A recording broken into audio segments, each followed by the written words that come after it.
War was raging in Europe and about to come to America when the first big patriotic hero in comics debuted. Where does he fit in terms of the number of books on the CGC census? Is it in the top 10? We'll take a look at the top 10, a whole bunch of other keys, including a major comic book first appearance that is almost impossible to find. Up next on this video from Bronzeville Comics.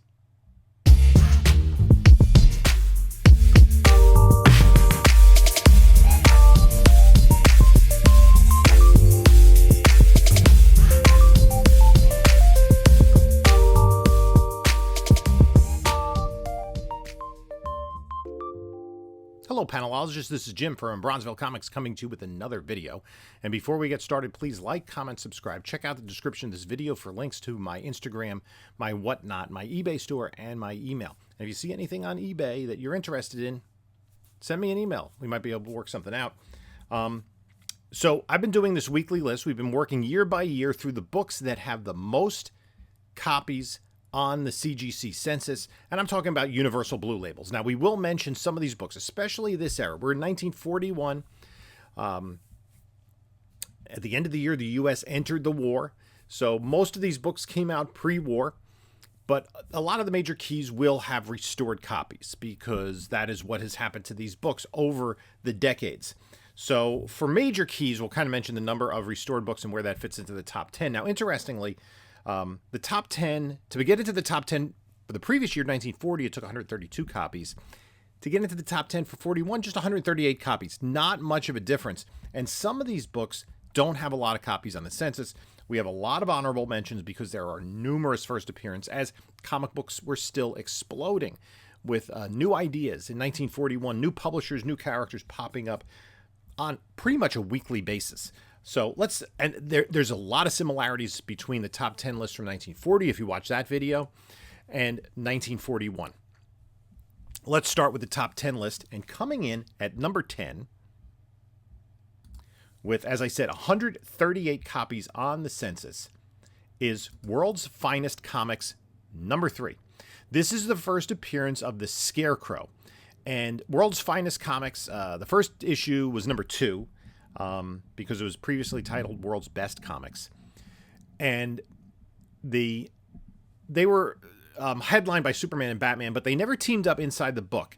There were often these covers. You could see this is one of the campier ones where they're playing baseball and Superman's umpiring. These were 100-page square-bound books. And since they had both Superman and Batman, they were very popular. Again, first appearance of the Scarecrow, and that makes it a pretty relevant key. Let's go to number 9 on the list. Number 9 on the list is Superman 13. This is the last issue of 1941 for Superman, and it has him fighting the Germans on the cover, which was something that we didn't see earlier in the year and became more and more common, these patriotic themes for Superman as we went throughout the year. 154 blue label copies on the census. Number 8 is Superman number 12, the previous issue, when you could see also a war-themed issue is Superman's walking arm in arm with a soldier and a member of the Navy. Again, the U.S. is not yet in the war, but it seemed inevitable at this time. There are Superman number 12, 170 copies on the census. At number 7, Superman number 8.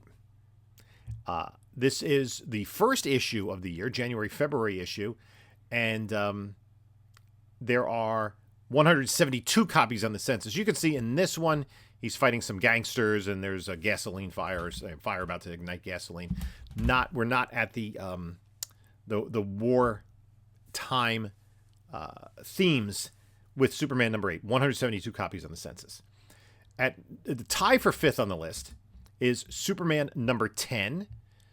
And this is the first time that we see Lex Luthor bald in the comics. He had red hair previously, just for a short period of time, although when they created the Earth, when they had stories including the Earth 2 Luthor, he always had red hair.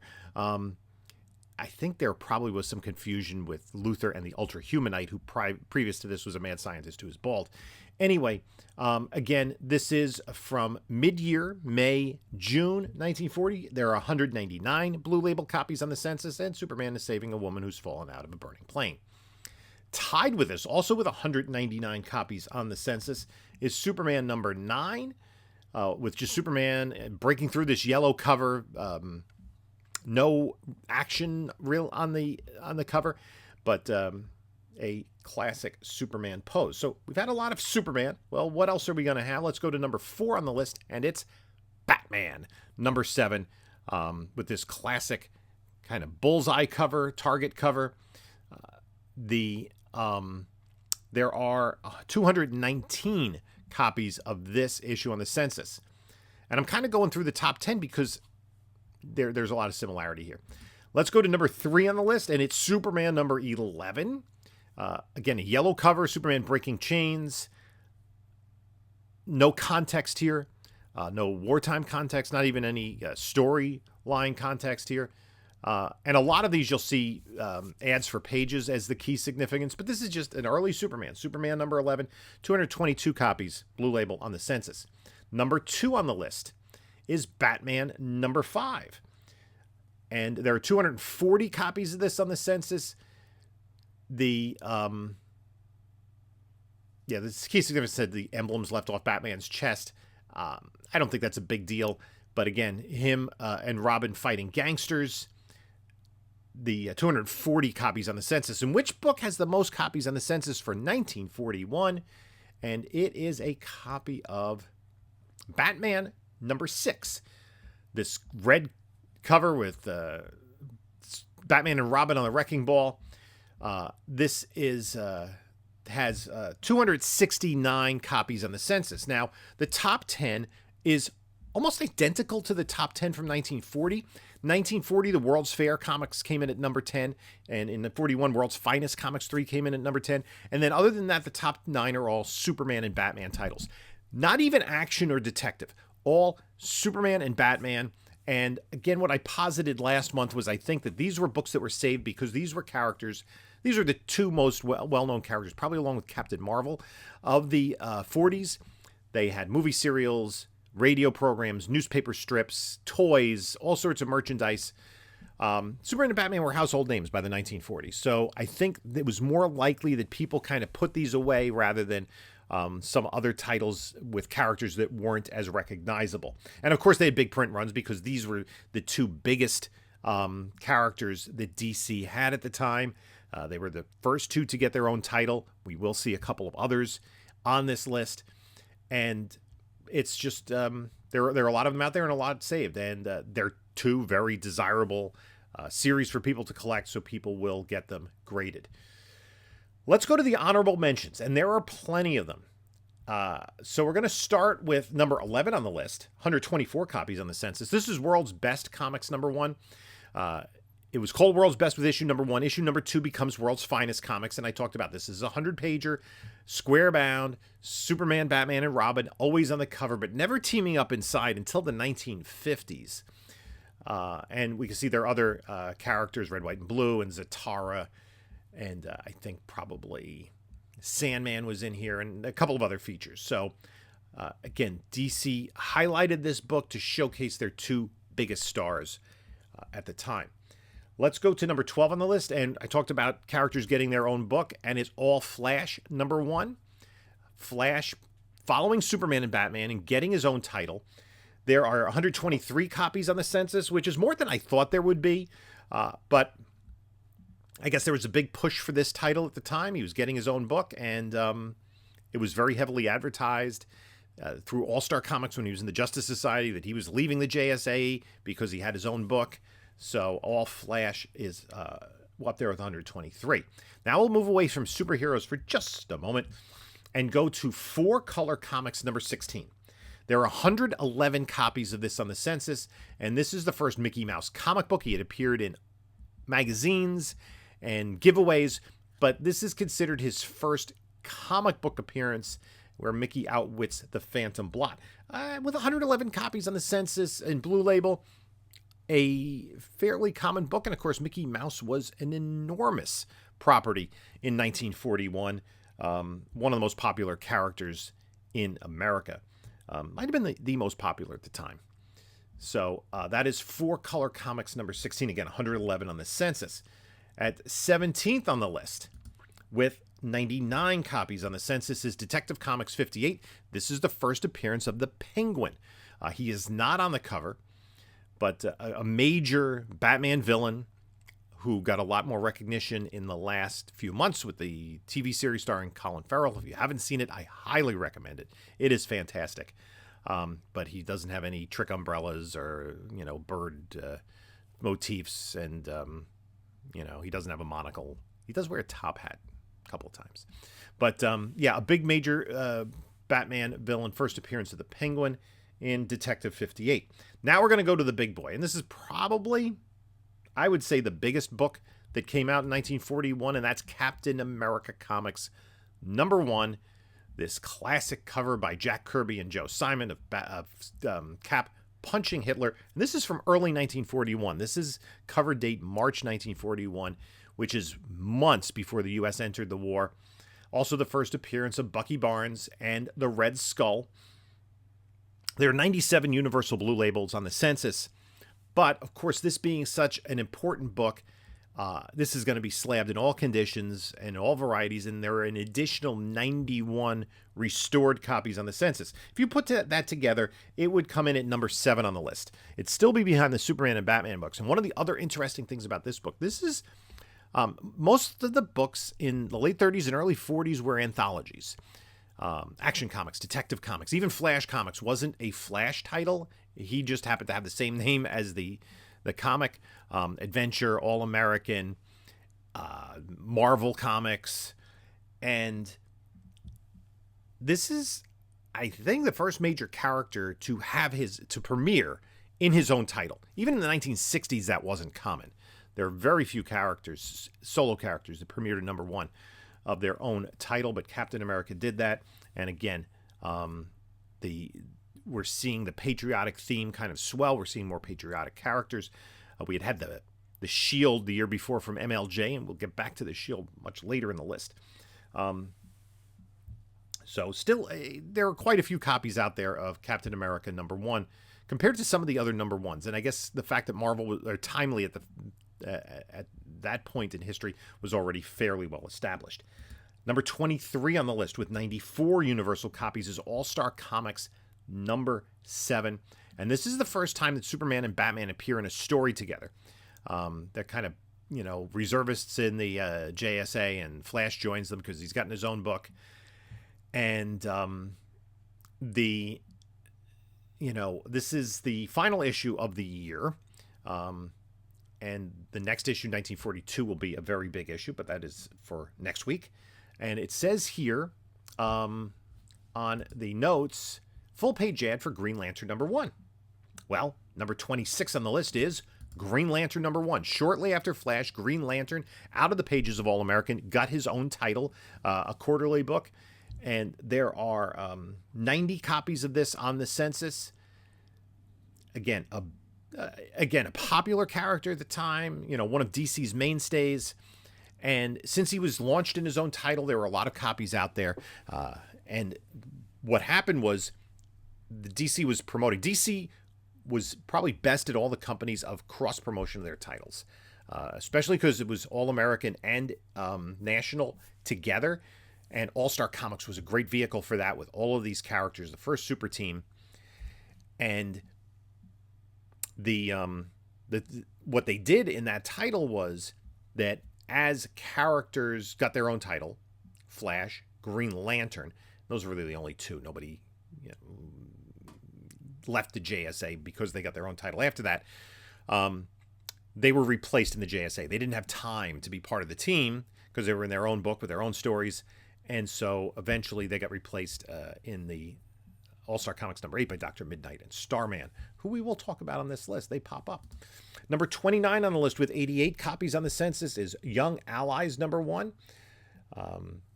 Jack Kirby contributed to the cover, and this is the first appearance of the Young Allies. Really the first teenage sidekick team that includes Bucky and Toro and these other kids of,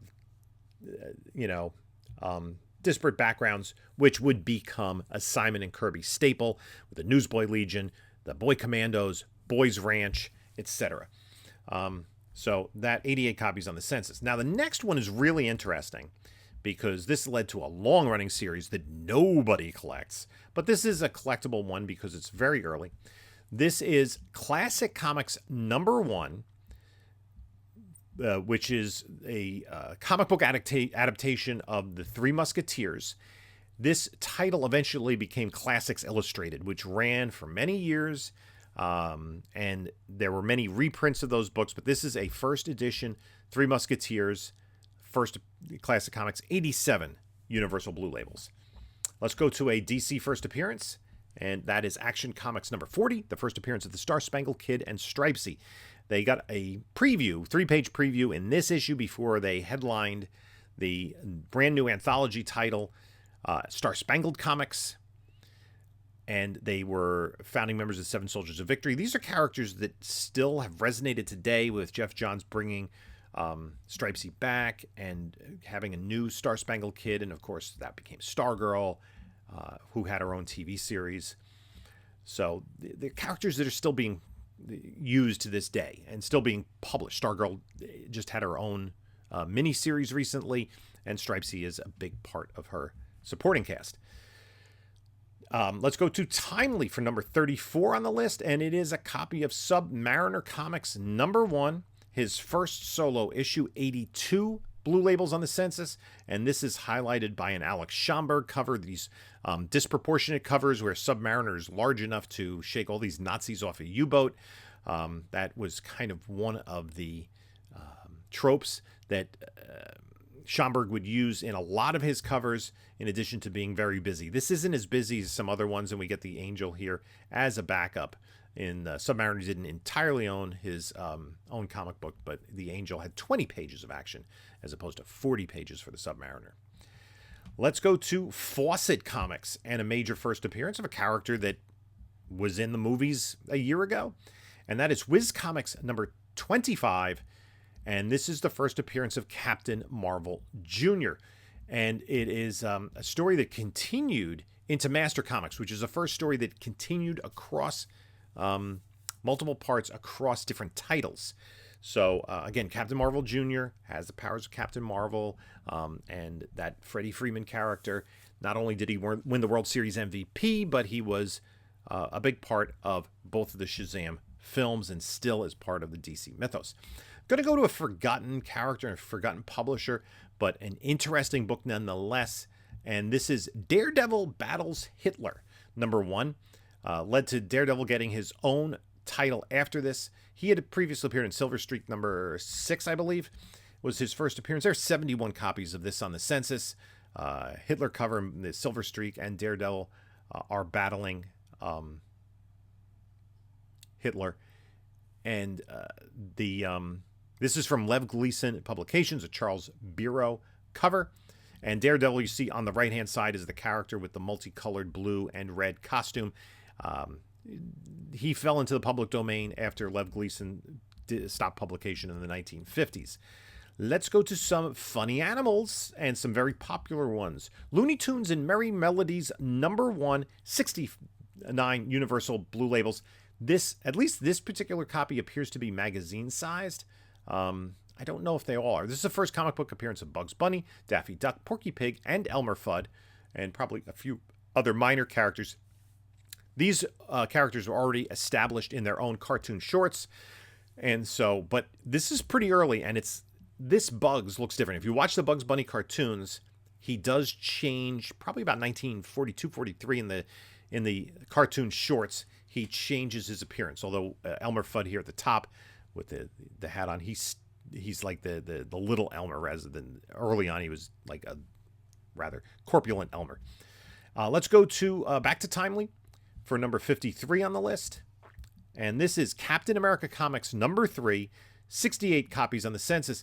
And this is interesting. It's there's Macroboy art. There's a Alex Schomburg cover inside, and this is typical of a Schomburg cover. You got Bucky being tied up, this woman in the rocket, Cap coming to the rescue, and some interesting perspective. But what is key about this book is Stan Lee wrote a text story, and it was Stan Lee's first work for Timely Comics. So that is collectible by a lot of people. Let's go to a book I alluded to earlier, number 58 on the list, Star Spangled Comics #1. It's the first full appearance of the Star Spangled Kid and Stripesy. Also the first appearance of the Tarantula, and it's a robot cover. A long-running series that Star Spangled Kid and Stripesy got booted from after a couple years. The Guardian and the Newsboy Legion took over with Simon and Kirby stories, and eventually Robin was the lead feature, and then Tomahawk, and it became Star Spangled War Stories. But it did last for over 100 issues and was, in 1941, a brand new anthology from DC.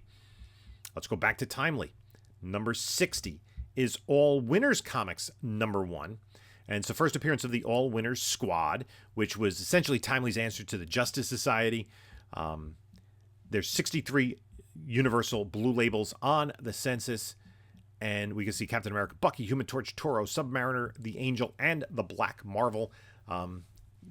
This team wasn't quite as popular as the Justice Society, but it was a showcase for Timely of their biggest stars. Showcasing the biggest stars for Fawcett Comics, we go to number 75 on the list, and that is America's Greatest Comics #1, which is this amazing Macro Boy cover and features, those of you unfamiliar, because other than Captain Marvel, who we now know as Shazam, these characters kind of become a little forgotten, even though DC still owns the rights and has used them over the years. You got Spy Smasher, who had his own movie serial, Bullet Man, who, along with Spy Smasher, had his own comic book, and of course Captain Marvel front and center, the Minuteman, and in the background, Mr. Scarlet, who with his sidekick Pinky was definitely a Fawcett answer to Batman. 53 copies on the Census. Let's go to another DC first appearance, and one that I have on my want list because it's the first appearance of the Vigilante, the Western character. This is Action Comics number 42, 52 Universal Blue Labels on the Census, and this does have a Fred Ray cover. It's interesting that the Action Comics aren't nearly as many of them on the Census as Superman. Even though Superman stars in action, they're still pretty well regarded. Let's go to another major first appearance, and this is from Quality Comics. Even though he wasn't the lead on the cover, he is on the cover. It's Police Comics #1, and it's the first appearance of, amongst others, Plastic Man. Also the first appearance of the Human Bomb, Phantom Lady, Firebrand, and the Mouthpiece. The Human Bomb, Phantom Lady were members of the Freedom Fighters that DC resurrected in the 1950s. They did use Firebrand, but Plastic Man is the big star. 51 Universal copies on the Census, only 17 restored copies. And remember, it took 138 copies to get into the top 10.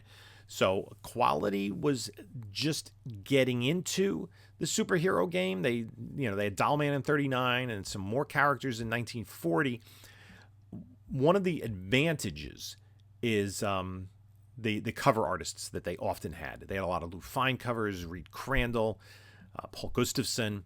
So they did have quality artists working for them. And the other thing that separates Quality from some of the other publishers at the time is that DC acquired the characters and has continued to use them. So they have not fallen into public domain obscurity like a couple others we'll talk about. Up next on the list is a favorite comic of mine. I have a raw copy. It is not an 8.5 of Leading Comics #1. This is the first appearance of the Seven Soldiers of Victory, the second team that DC put together.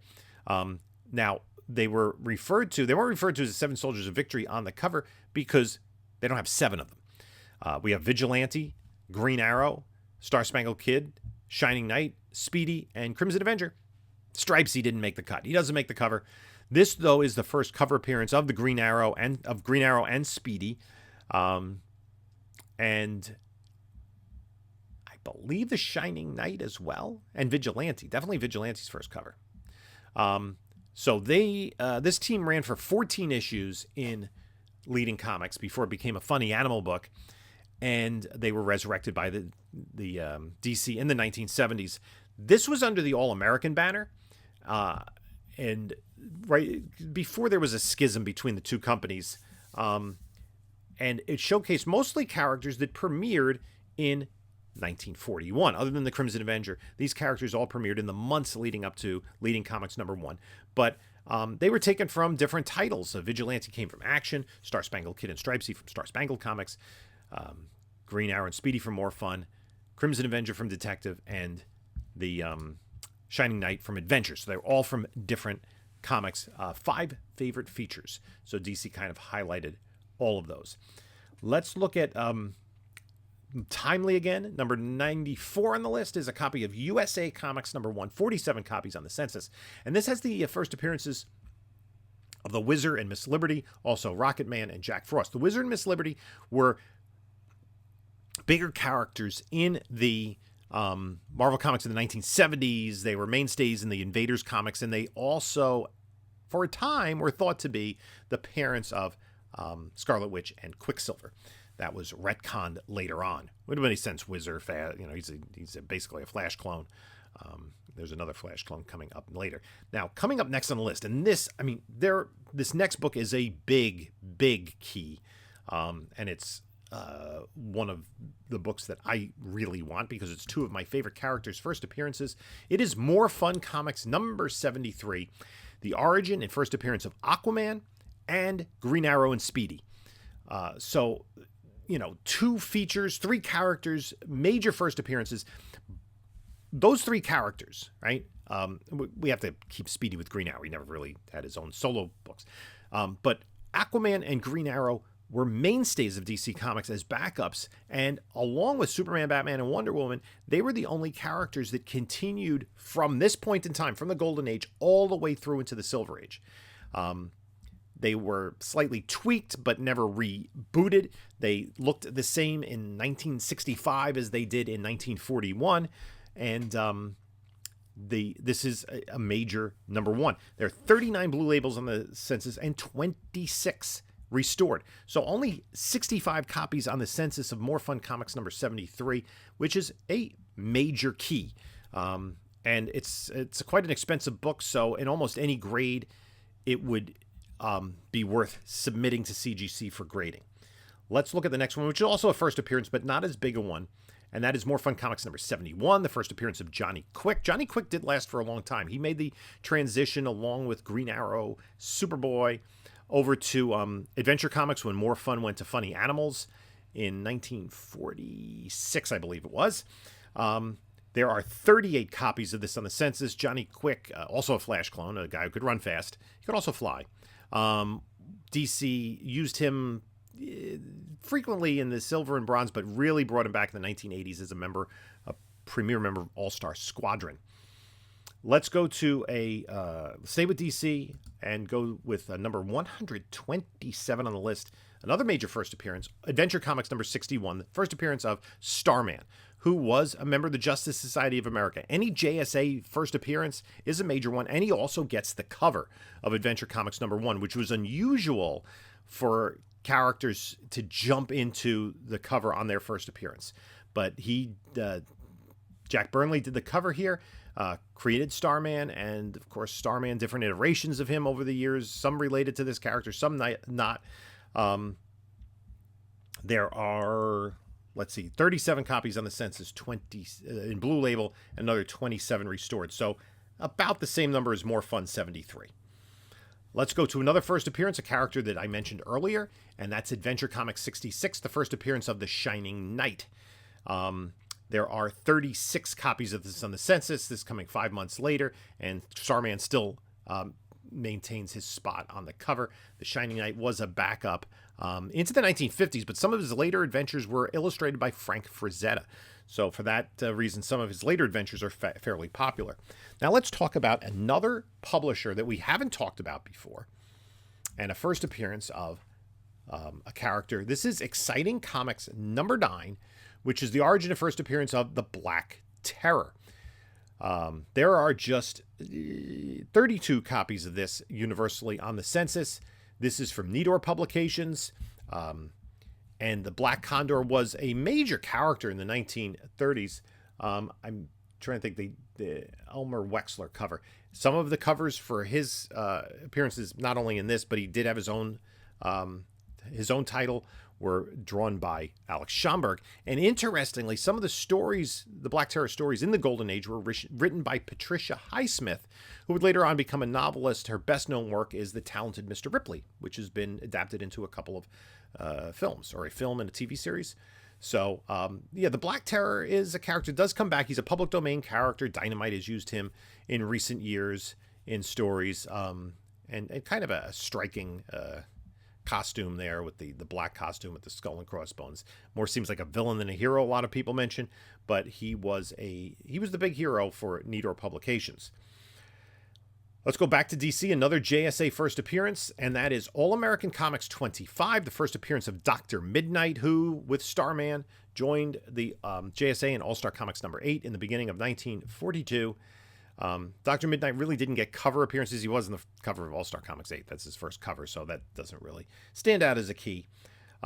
He was a backup feature, and a member of the Justice Society until their last issue in All-Star Comics 57.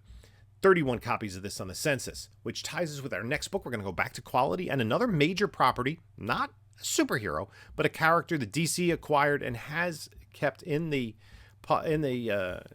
publication. He also had his own movie serial. This is Military Comics number 1, and the first appearance of Blackhawk and the Blackhawk Squadron. Blackhawk is Janusz Prochaska, a Pole who leads a group of international air fighters, and again, with Wings Comics and later on Airboy, air comics were pretty popular in the Golden Age, specifically during World War II. Military comics later became modern comics. Blackhawk got his own title, held on for years, made the transition when DC bought Quality. The series continued from Quality to DC uninterrupted and ran into the late 60s, reboot in the 70s, reboot in the 80s. So Blackhawk was around for a very long time. Will Eisner did the cover of this, and we also have Fred Gardner and Jack Cole art. So this is the first appearance of Blackhawk. Only 31 copies on the Census. Now, the last book I'm going to talk about is a major key. I think it's hard to underestimate how big a key this is. It's not a superhero, not Marvel nor Timely. It's not a publisher that we talked about before, but it's a publisher that still exists under a different name, and this character's first appearance is the reason it has the new name. This is Pep Comics number 22, the first appearance of Archie Andrews.